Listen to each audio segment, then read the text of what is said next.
नमस्कार। हिमाचल अभी के रेडियो बुलेटिन के साथ में पूजा कपूर पेश है अभी तक के समाचार। सबसे पहले हेडलाइंस।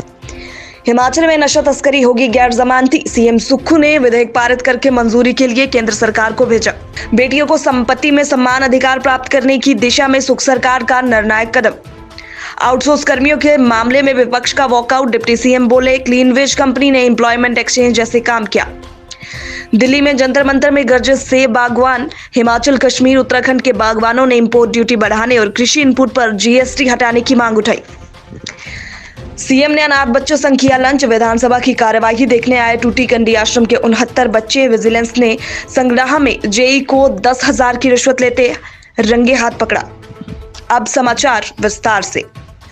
हिमाचल प्रदेश में ड्रग माफिया पर आने वाले दिनों में शिकंजा और कसेगा। प्रदेश में सुक्खू सरकार ने एनडीपीएस एक्ट की धारा 33 में संशोधन करने और इसे और सख्त बनाने के लिए का विधेयक पारित किया। इस विधेयक का नशे के कारोबार को गैर जमानती बनाने का प्रावधान किया गया। डिप्टी सीएम मुकेश अग्निहोत्री ने सदन में ये विधेयक पेश किया। विधेयक में प्रदेश को नशा मुक्त बनाने और जीरो टॉलरेंस की नीति का प्रावधान है। केंद्र सरकार से सिफारिश की गई कि नशीले पदार्थों में नियंत्रण से संबंधित सभी एजेंसियों को मजबूत बनाने की अनुमति दी जाए।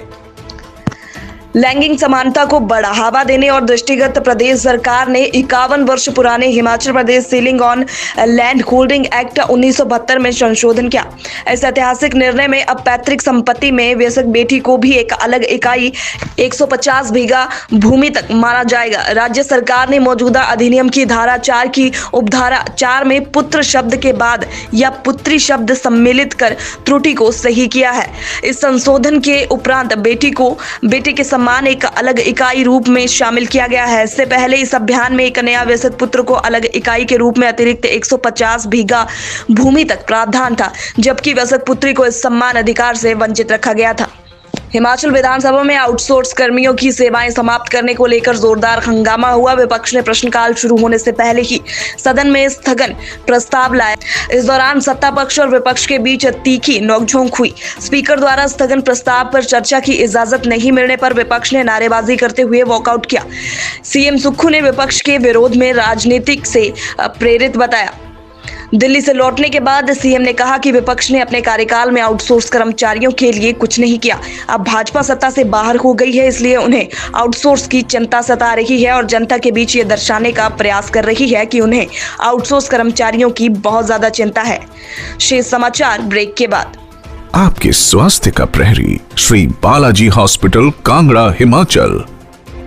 देश के 3 हिल स्टेट के सेब बागवानों ने आज दिल्ली में जोरदार प्रदर्शन किया। जंतर मंतर में धरना देते हुए हिमाचल प्रदेश, जम्मू कश्मीर और उत्तराखंड के बागवानों ने केंद्र की किसान विरोधी के खिलाफ प्रदर्शन किया और 10 सूत्रीय मांग पत्र केंद्र को सौंपा।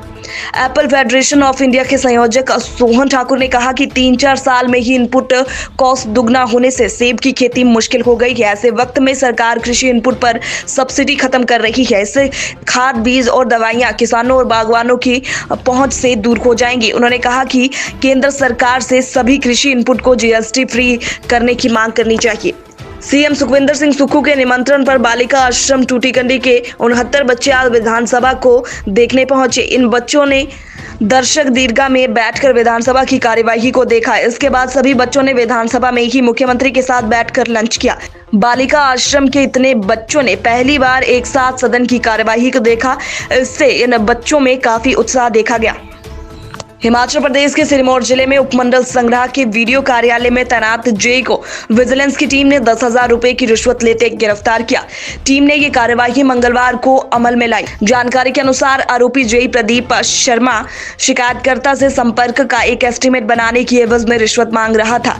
ग्राम पंचायत संग्रह के तहत खारदिया मोड़ से पालरखट तक सड़क के लिए राशि स्वीकृत हुई थी। इसका एस्टिमेट बनाया जाना था, लेकिन जेई की ओर से इसका काम लटकाया जा रहा था, लिहाजा इसकी शिकायत विजिलेंस को की गई। इसके बाद विजिलेंस ने आरोपी को 10,000 रुपए की रिश्वत लेते मंगलवार को रंगे हाथ दबोचा। इसी के साथ समाचार समाप्त हुए। नमस्कार।